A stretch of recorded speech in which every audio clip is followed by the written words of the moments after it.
প্ৰতিপদ্য কবি প্ৰণৱ কুমাৰ বৰ্মন।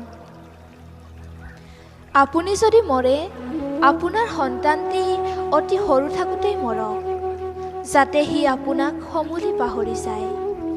আপুনি যদি মৰে নমৰিব আপোনাৰ সন্তানটি প্ৰৌঢ় নোহোৱালৈকে, যাতে সি আপোনাৰ প্ৰতিটো কথাকে মনত পেলায়, তাৰ মাজত নমৰিব।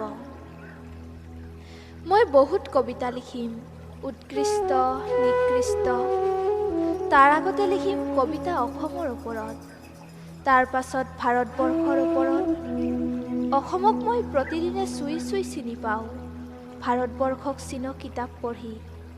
ভাৰতবৰ্ষও মোৰ বৰ আই, কিন্তু মই পঢ়া মতে তাত দলিতই ঠাকুৰৰ নাদৰ পানী খাব নাপায়।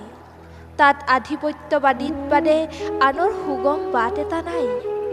জাত পাত দাংগা হট্টগোল হাল্লাবল সকলোৱে সদায় সংবিধান সলায়।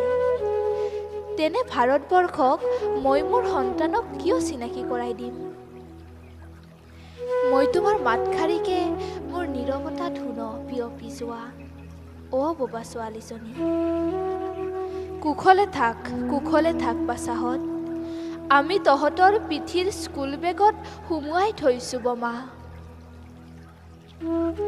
মানুহবোৰ সঁচাকৈয়ে চাপৰ, বাওন আৰু বাওনা। ইমান ওখ পাহাৰখনৰ চিঞৰ যাক কাটি বগৰাই পেলোৱা হ'ল, সেই উচ্চতাৰ পৰা কোনো মানুহেই নুশুনিলে। মই তোমাক ভাল পামনে?